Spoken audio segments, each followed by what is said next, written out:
Well, we've got two important projects that we want to accomplish today. The first one is out here in the new greenhouse.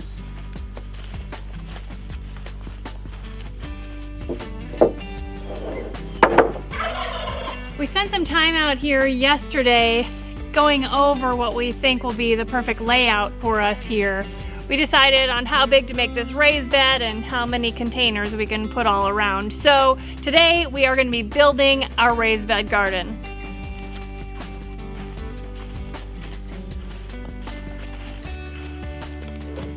It's going to be much easier to build this raised bed before we put the plastic on the greenhouse. It's just easier to move materials in and out, so that's why we're going to try to get this done today.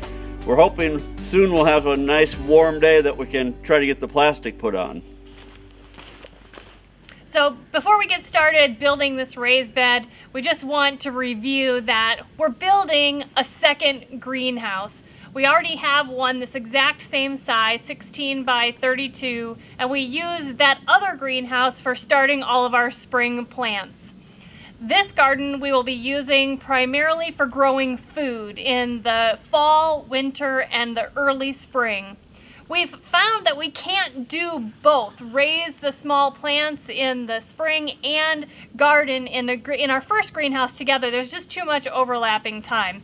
So we've decided to get another one of these greenhouse kits that we have gotten on the internet from growersolution.com and start building it so that we can grow in it yet this winter and this coming early spring. Right. We're hoping to get this entire project done in hopefully about the next month or less, so that we can actually get some plants in here and get a big jump start on our spring growing season. So we're going to get started building this raised bed. It's going to be a pretty straightforward project, and then we're actually going to head in the house. We spent a good part of the day yesterday also figuring out what plants we're going to grow in here yet this winter. So today we're going to go in and start seeds for those as well. So we've got a couple hours of good weather left today. We're going to try to get this entire raised bed built.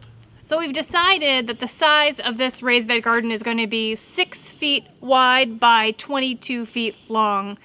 That will give us 5 feet of space between the door and the end of this greenhouse to the raised bed, and the same amount from the end of the raised bed to the second door. That way we'll have enough room to get in and out, to haul things, to harvest and bring things out, and just to give us enough room to work in here even when we have plants that are big. We've decided to put the raised bed down the middle of the greenhouse so that we can work on it from both sides.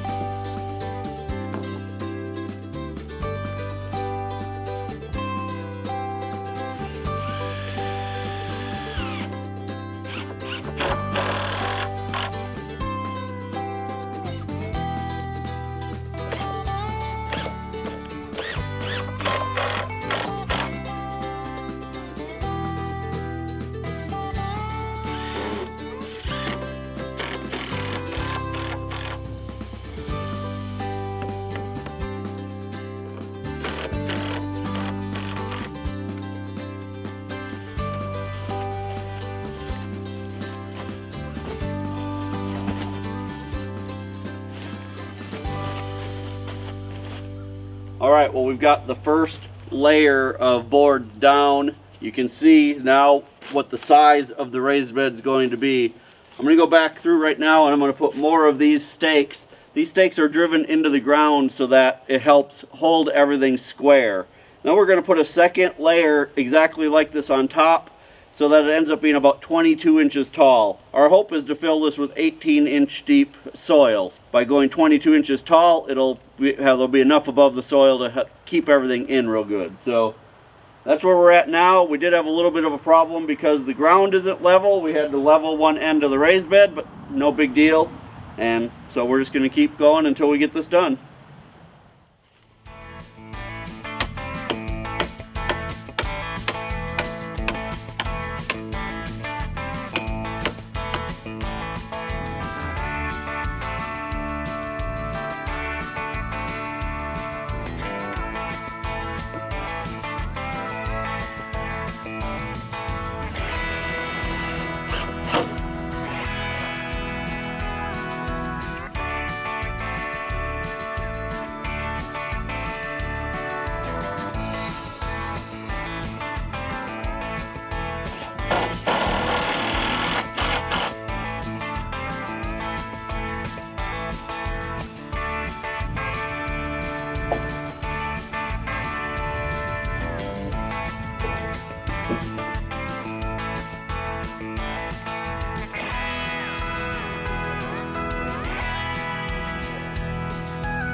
All right, well, the raised bed is all done. It turned out, I think, even better than I was hoping it would. So again, this is 6 feet wide and 22 feet long. We're gonna be able to grow a ton of vegetables in here.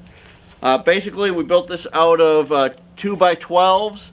So it's 2 of them tall, which makes it about 22 inches tall. We drove these stakes into the ground on the sides and screwed this to it, so that holds everything nice and tight to the ground so nothing can move around. And it's just, I think it just turned out great. Again, our plan is to fill this 18 inches up with soil, which will leave about 4 inches at the top so that we don't lose a lot of soil. And we're gonna be able to grow a heck of a lot of stuff in here. The height of these raised beds is going to be perfect. This hopefully is a long-term project for us, a long-term solution for growing during the colder months of the year. So as we get older and we don't want to bend and stoop and have to lean so much, these taller raised beds are going to be really great for us. Now, this is not the entire plan for us for this greenhouse. We actually are also going to be growing along the sides in containers. So to give you guys a better visual of how this is all going to turn out, we're going to go bring in some of the containers that we're going to be using to show you what it's going to look like. All right, so now you can see how we're going to have our containers in here as well. Now, this is all the containers we have right now. We're actually going to be getting some more. We've got neighbors and things that raise a lot of cows that are going to be bringing us some. So we can actually fit quite a bit more in here, but for now, this is the plan.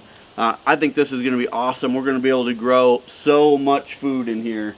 So now you guys have a better understanding of what's going to happen in this greenhouse. Now we just need to get a nice warm day that we can put the film on, and we need to fill the raised bed and all the pots, and then we'll be ready to start growing. Speaking of that, let's head in the house. It's getting cold outside. There's a nice fire in the house. Let's get going and start some seeds. So we have this great plan to grow all of this food in our greenhouse, and we're building that raised bed and have those containers out there. So what on earth are we going to fill that entire greenhouse full of during the winter and the spring months, and how are we going to do it? One of the things that we want to do in the greenhouse is use the planting space and the growing space that we have as effectively as possible. And when we grow in our gardens outside in the summer, we grow in rows, but that's not really going to be the best method for us for the greenhouse. Now keep in mind also that we are not going to be heating this greenhouse. Right. This is going to be another, unheated greenhouse just like we have. So growing things like tomatoes and peppers and other warm season, summer crops over the winter is not going to be an option in this greenhouse. Right, so we're looking mostly at what we can grow without any heat, like Kevin said, the cold weather crops. There are lots of them out there, you guys, that you can grow without any heat in a greenhouse. We'll be utilizing some extra measures, floating row covers, to keep the heat in. But I bet you'd be surprised how many things that you can grow in an unheated greenhouse. There's a well-known farmer, author named Elliot Coleman who does a lot of growing in unheated greenhouses. If you guys haven't heard of him, you might want to look into some of the stuff. But he is very successful at it, does it on a very large scale. And what he says is that every cover that you put over your plants, so like the greenhouse itself is one cover, and then the floating row cover will be another cover. So every cover that you put over your plants moves you 500 miles to the south. So in our case, if we do the floating row covers inside the greenhouse, it would be like we end up in southern Texas as far as, what we can grow over the winter, which is pretty awesome. Okay, so knowing that we can grow a lot in this greenhouse, it is important for us to grow as much as we can in this little space, basically. So we have decided to grow using the square foot gardening method. Right. Actually, about a year or so ago, one of our subscribers actually sent us one of these square foot gardening books. Actually, a couple books. Yeah, actually a few books.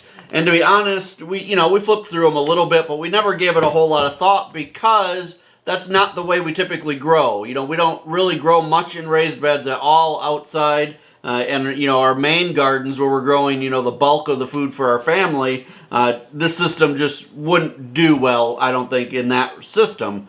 But when we started thinking about this greenhouse, suddenly this system seems to make a lot of sense. Right, and in a nutshell, the square foot gardening method maximizes the growing space in a 12-inch by 12-inch square. And this method tells you how many plants you can squish into 1 foot. So we're excited to see how much we can squish into this growing space. For instance, things like carrots. Carrots, Right. we're going to be starting some carrots in the greenhouse. You can plant 16 carrots per square foot. Beets, 9.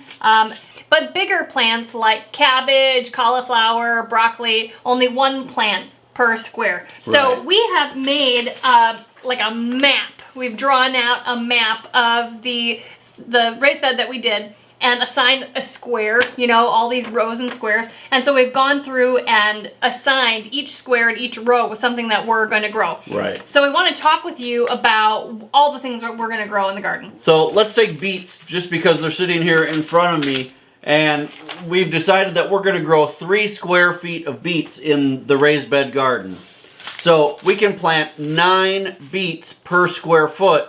So we're actually going to be able to plant 27 beets in just 1 foot wide by 3 foot long section of the garden. So that's pretty amazing to be able to maximize your space that much. The other thing that we're planning for this year is to have 2 separate cycles of planting. So we'll be able to plant twice and we'll be able to harvest twice. So we've divided this entire raised bed into 2 planting cycles. So we'll do the first half right away as soon as we can, and that's what we're going to be planting seeds for today. After these are about 4 to 6 weeks old or big, we'll transplant these into the greenhouse and then we'll start 1 more batch. And then 4 to 6 weeks after that, we'll be able to plant them in there as well. So hopefully we'll be able to get 2 full cycles of fresh veggies for our family. Now we are starting late. We're like late to the party when it comes to planting for this year.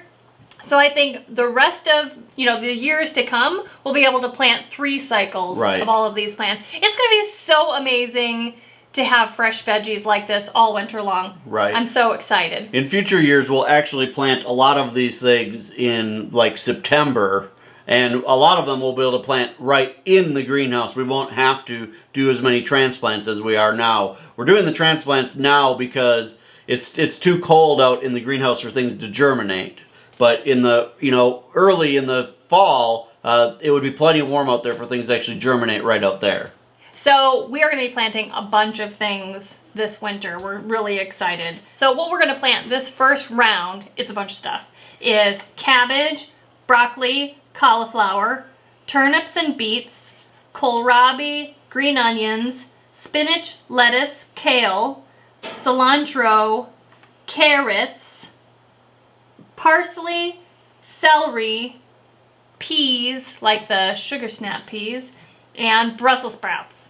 Now, one question that we've gotten from a lot of you guys is, how are things going to get pollinated in the greenhouse, especially in the winter when, the bees are hibernating? And when we have the greenhouse completely closed up. Right. Well, you may notice that really none of these things that do really well in the winter, other than I think the peas, need to be pollinated. And the peas will be able to will pollinate by hand. But everything else, that does well over winter when the bees are, hibernating, really don't need the bees to be pollinated anyway. They don't need to be pollinated. None of these plants require pollination to grow the part of the plant that you eat. So they'll do just fine without being pollinated. So this first round of planting, and we're actually going to plant all of these tonight in these seed trays, will give us 237 plants. Now we'll put them in these plug trays. We'll start them in these plug trays, and we have heat mats and grow lights in the house that they'll get started on. Right. Each of these trays holds 72 individual plants. Right. So we'll be doing a little more than 3 trays like this. Right. Now, you remember a few weeks ago we did a video, we told you guys about food recalls and how we had bought some lettuce at the store that was recalled, and that we were going to go in the house that night and start some lettuce. Because it scared us. Right. So, I wanted to show you guys how well the lettuce is doing that we started that day. We actually came in that night after we filmed that video, and we started lettuce. And so this is going to work out perfect because now we're going to actually take these and put them in some of the pots out there. And we're going to be, for right now, we'll have them in our current greenhouse. But then as soon as we get the plastic on the new greenhouse, these will be going in the new greenhouse. Yeah, so we have a bunch of lettuce plants here, leaf lettuce. We have kale, cilantro, and basil. The basil is going to have to stay in the house until it's warm. You plant these when you would plant like tomatoes and stuff, so they'll stay in the house. But everything else can be transitioned out into the greenhouses, and a lot of these will be planted in our square foot garden that we just worked on today. Right, so we're excited that we got a jump start on these, and now we need to get going on the rest of these. Yes. So we've got our work cut out for us yet tonight, and so we're going to end this video for today. We're so glad that you guys are joining us along as we build this new greenhouse, get the raised beds up and running. Grow a bunch of food. And grow as much food as we can for our family. For us, that's what homesteading is really all about, is growing food for your family and making sure that you have that security of not only your health, but knowing where your food came from. You guys, if you're not subscribed yet, make sure you hit the subscribe button below. And the best way you can help us is to share our videos with other people who you think would enjoy what we're doing here. And until next time, thank you so much for stopping by the homestead. Take care and God bless. God bless.